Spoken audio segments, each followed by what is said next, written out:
Her body was covered in ticks, but what the firefighter did next left everyone shocked. The flames roared like an unstoppable beast, consuming everything in sight. Smoke curled into the sky, thick and suffocating, turning daylight into an eerie orange haze. In the middle of the devastation, a firefighter named Jake stumbled upon something that made his heart stop. A dog. But this was no ordinary stray. A pit bull, barely alive, lay motionless near the burning brush. Her body, covered in hundreds of ticks, was grotesque, her skin raw and infested. Her once strong frame was now frail, her ribs pressing against her coat. She was breathing, but barely. Jake knew the fire was closing in fast. He had minutes, maybe seconds to act. But what he did next shocked everyone. Before we begin, make sure to subscribe to the channel, like this video, and turn on notifications so you never miss a story like this. Let's honor the brave heroes who fight for animals every day. The heat pressed against Jake's skin, sweat mixing with soot on his face as he moved through the wreckage. The wildfire had devoured everything in its path, trees reduced to blackened skeletons, embers glowing like ghostly reminders of what once stood. Thick smoke choked the sky, turning the sun into a dim, blood-red orb above. Jake's radio crackled. "Squad 3, do you copy? We need all units near the southern perimeter. The fire is shifting." Jake pressed the button.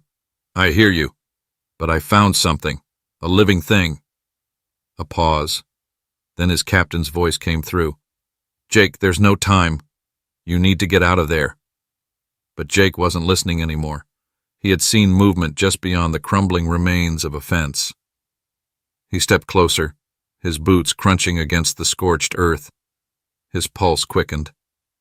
And then he saw her. A pit bull, barely breathing, curled up in the dirt near a half-burned tree. Jake's heart clenched. She was covered, no, infested, with hundreds of ticks, her fur matted and her skin raw from the constant feeding of the parasites. Her ribs jutted out sharply beneath the filth. She was so weak, she didn't even flinch when he approached. For a brief moment, he thought she was already gone. But then, a faint movement, a shallow breath. Jake dropped to his knees. "Hey, girl," he whispered, his voice hoarse from the smoke. "I got you." She didn't move. She barely had the strength to lift her head. His hands hovered over her frail body, unsure where to even touch her without hurting her more. The infestation was beyond anything he had ever seen. Her ears, her neck, even her paws were engulfed in blood-sucking parasites. Jake swallowed hard. He needed to get her out. Now. His radio crackled again. "Jake, do you copy? The fire's shifting. Get out of there." He hesitated. The fire was closing in. The temperature was rising by the second, and he could hear the distant sound of trees collapsing under the heat. If he stayed, he'd be trapped. But if he left her here, she wouldn't survive. Jake's fingers curled into fists. No way. He wasn't going to leave her behind. Taking a deep breath, he reached for her, carefully scooping her into his arms. She was so light, as if she had been starving for weeks. She let out the faintest whimper as he lifted her. "I know, girl," he muttered, adjusting his grip, "but we're getting out of here." With the pit bull in his arms, he turned, moving as fast as his gear allowed. The fire roared behind him, licking at the air, threatening to consume everything. He just had to make it to safety, just a little farther. But then, a sound that made his blood run cold. A loud crack. Jake barely had time to react before the burning tree ahead of him came crashing down, blocking his only escape route. He skidded to a stop, gripping the dog tighter. The heat behind him grew unbearable. They were trapped. Jake's lungs burned as he stood before the fallen tree, its fiery branches blocking his only escape. The smoke was thicker now, clawing at his throat, making every breath feel like he was swallowing embers. Behind him, the wildfire roared like a living beast, devouring everything in its path. He could feel the heat on his back, pressing in, stealing his time. In his arms, the pit bull barely moved. Her body was light, too light, as if starvation had already drained most of her life. The ticks covering her fur were still latched on, draining what little strength she had left. His radio crackled. "Jake, you need to move now. Where are you?" He pressed the button. Trapped. A tree came down. No way out. Static. Then his captain's sharp voice. "We're trying to clear a path. Can you hold your position?" Jake swallowed hard, his eyes darting across the burning wreckage. Hold position? That wasn't an option. The fire was closing in fast. He had minutes, maybe seconds, before the flames reached them. He turned in every direction, searching for anything, any way out. Then he saw it. A narrow gap beneath the burning tree, just big enough for him to crawl through. It wasn't safe. The ground was still smoldering, and the air was suffocatingly hot. But it was his only chance. His grip on the pit bull tightened. She was too weak to run, too weak to fight. It was up to him now. "Hold on, girl," he whispered. "We're getting out of here." He dropped to his knees, shifting the dog so that she was pressed against his chest. Carefully, he began crawling through the smoke-filled gap, his gear scraping against the scorched ground. The heat was unbearable, making his skin prickle beneath his suit. His muscles burned as he dragged himself forward, every movement slow and agonizing. The pit bull let out a faint whimper. "I know, girl," he whispered. "Almost there." The smoke made his vision blur, his eyes stinging from the toxic air. He forced himself to keep moving, inch by inch, until fresh air. He stumbled forward, breaking free from the gap, gasping for breath. The moment he got back on his feet, he took off, running toward the safe zone as fast as his exhausted body would allow. His boots pounded against the ground. His grip on the pit bull never wavered. In the distance, he heard shouting.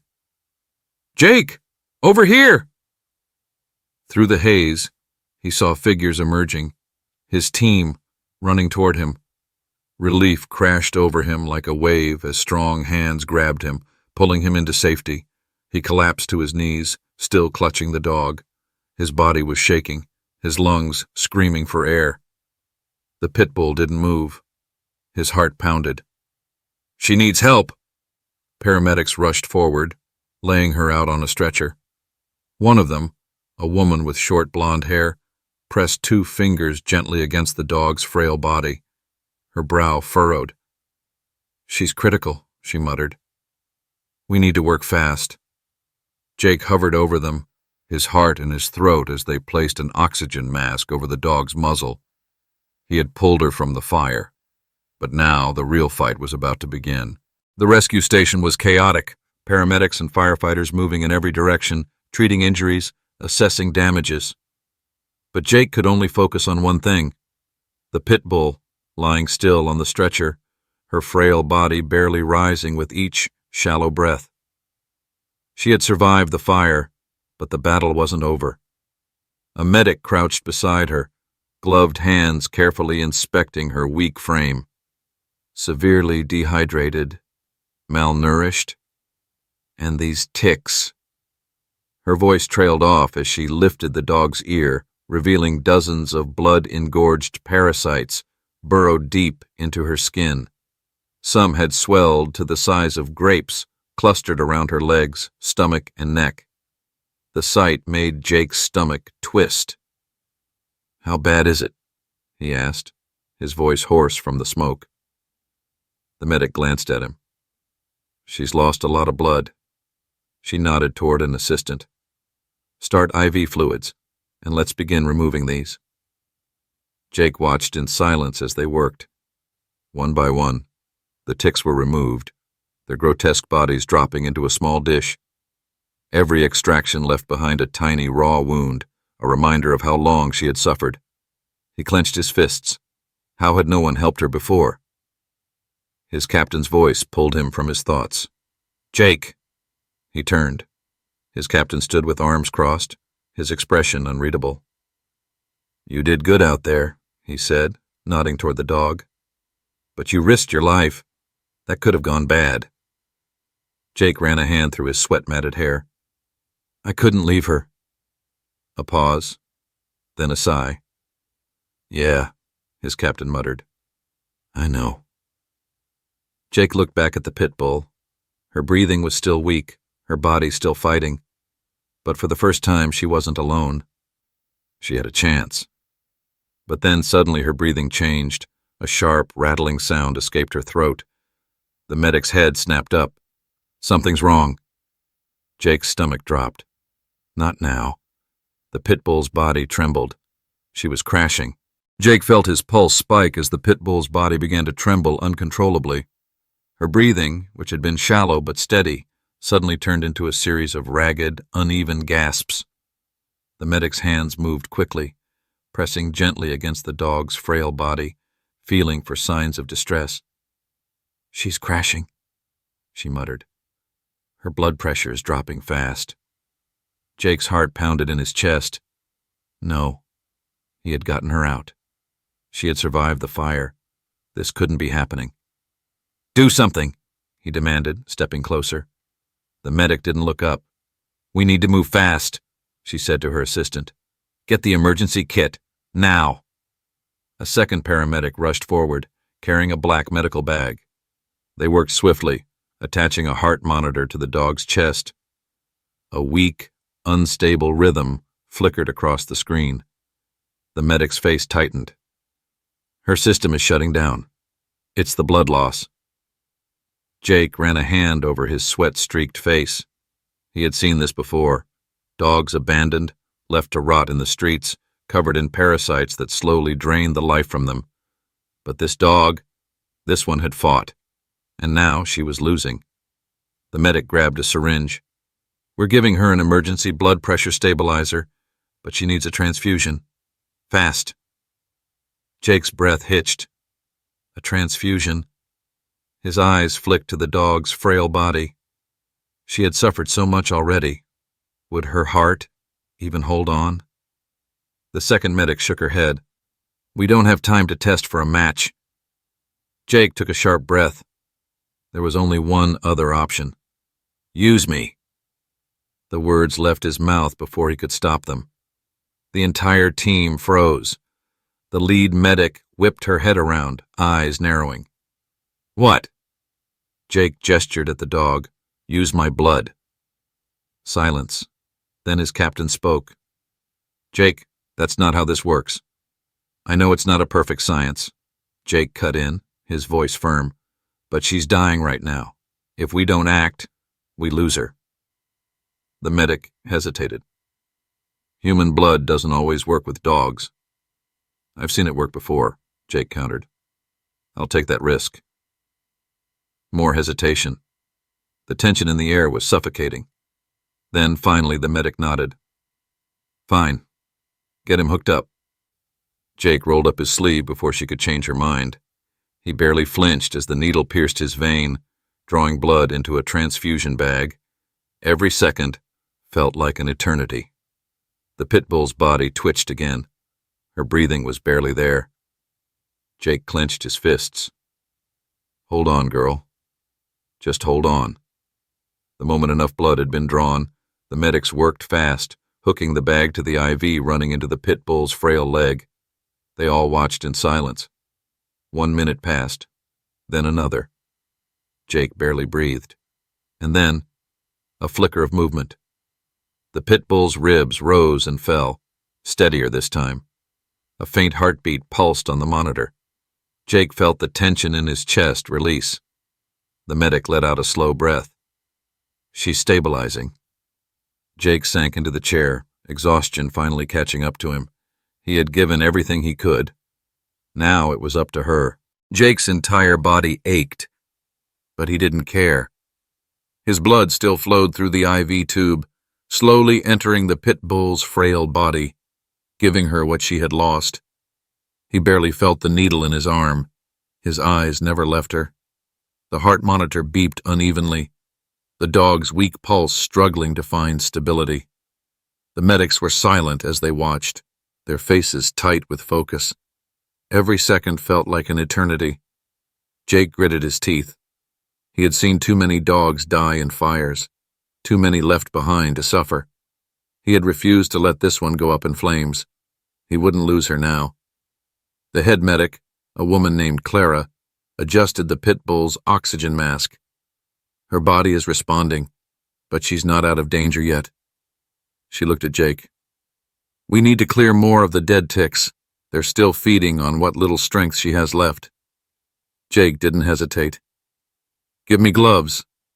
The team worked in tense silence, pulling tick after tick from the dog's ears, neck, and legs. Some of them were so swollen with blood that they popped under the tweezers, leaving behind tiny, raw wounds. Jake swallowed back a wave of disgust. How long had she suffered like this? No food? No water? Covered in parasites, left to die. His jaw clenched. Who had done this to her? As they worked, the pit bull let out a weak whimper, the first noise she had made since the fire. Jake's heart lurched. She was in pain, but she was fighting. The second medic, a younger man named Ryan, wiped sweat from his forehead. She's lost so much. It's a miracle she made it this far. Jake nodded, but his gut was tight with dread, because she still wasn't waking up. She needs fluids, Clara said, and rest, a lot of it. Jake's captain, who had been standing silently in the background, finally stepped forward. Jake, you've done enough. You need to rest too. Jake shook his head. I'm not leaving her. His captain sighed, rubbing a hand over his face. You almost got yourself killed for that dog. Jake exhaled. Yeah, and I'd do it again. A beat of silence passed. Then, to Jake's surprise, his captain smirked. I know. Jake turned back to the pit bull. Her ribs moved slightly more evenly now. The heart monitor beeped a little stronger, but she was still on the edge. Jake leaned in closer, his voice barely above a whisper. I need you to fight, girl. You made it this far. Don't give up now.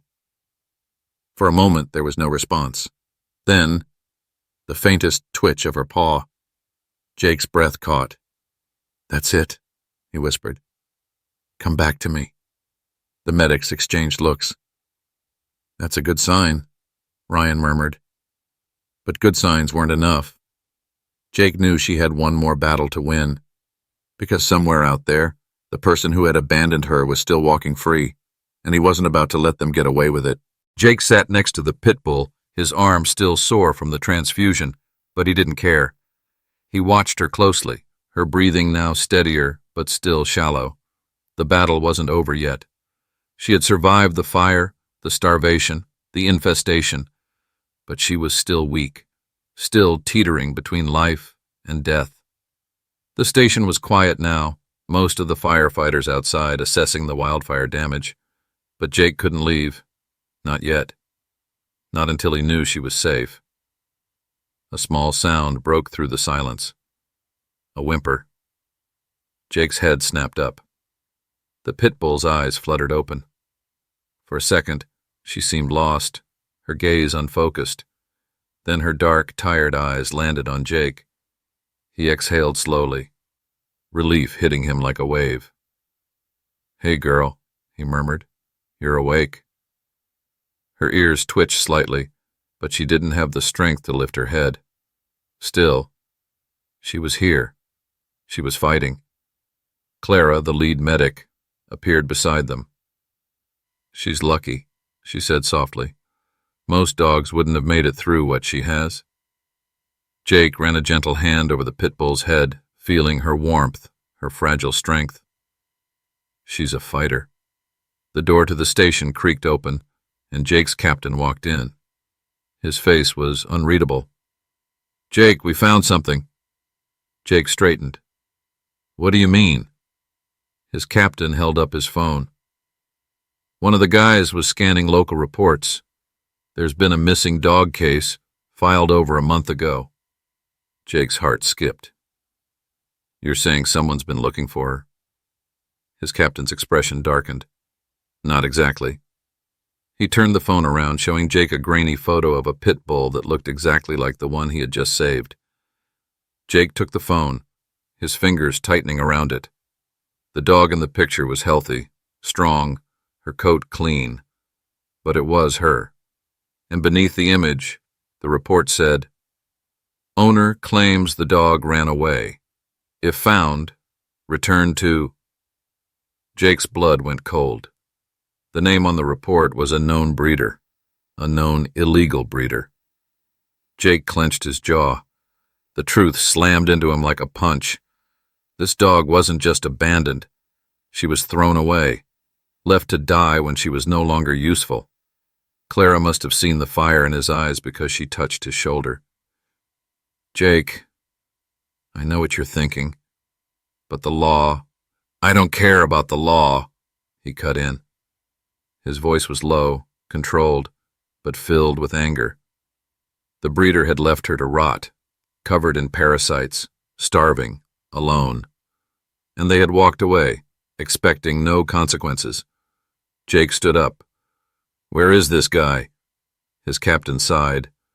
"You can't go charging in, Jake." Jake's fists tightened. "Then tell me what I can do, because I'm not letting this go." He looked back at the pit bull, now awake but still weak. She had fought for her life. Now it was Jake's turn to fight for her, because this time the person responsible wouldn't walk away. Jake stood outside the fire station, his mind racing. The man who had abandoned the pit bull, left her to rot, covered in ticks, starving, helpless, was still out there, walking free. The very thought of it made his blood boil.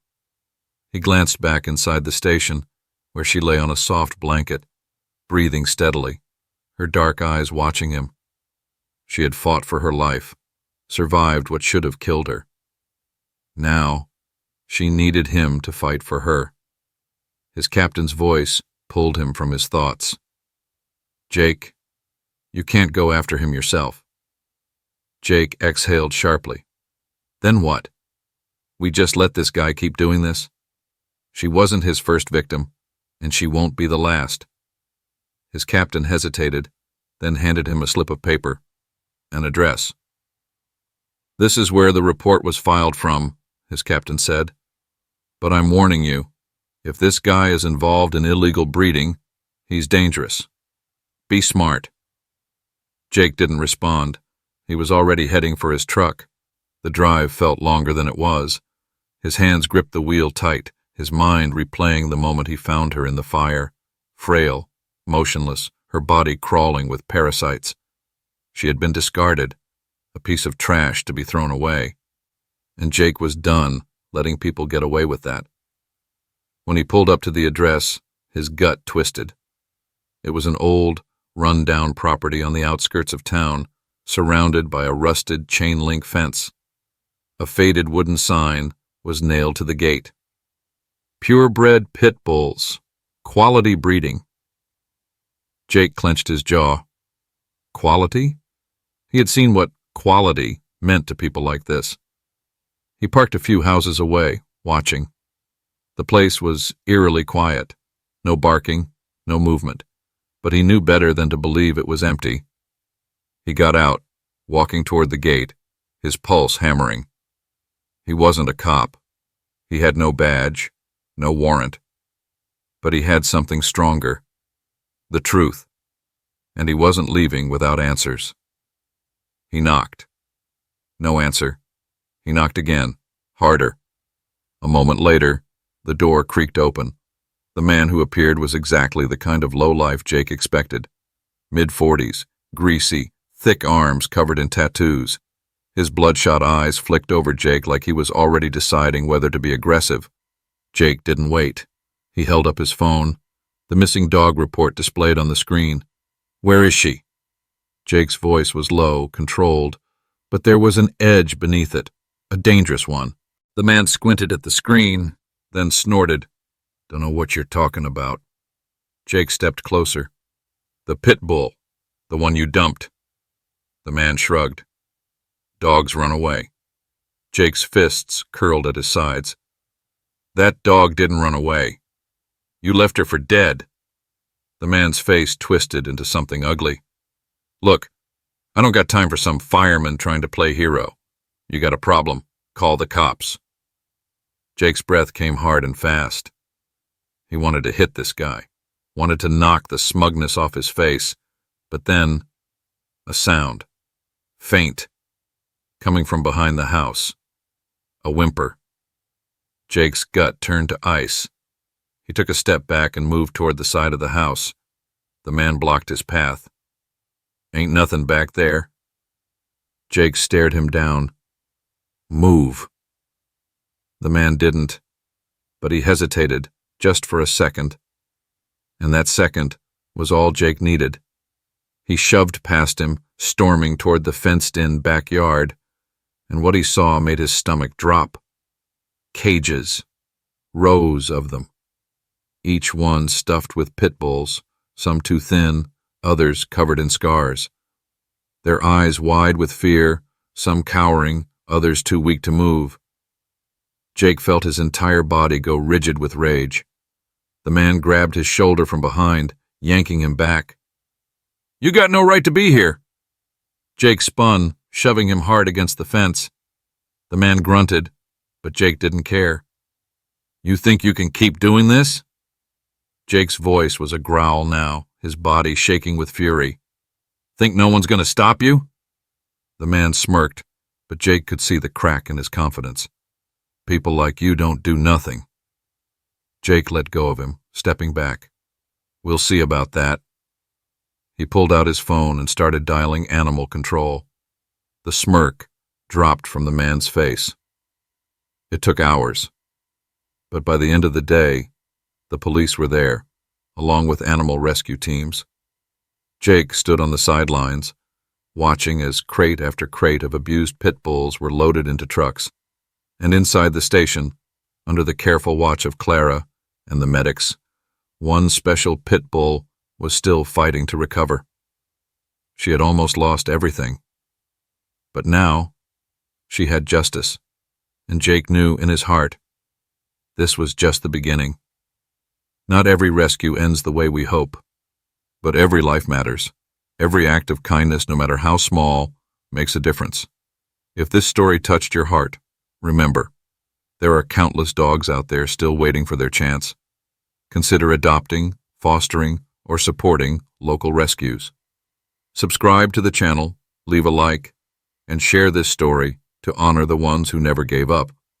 Because even in loss, there is still love.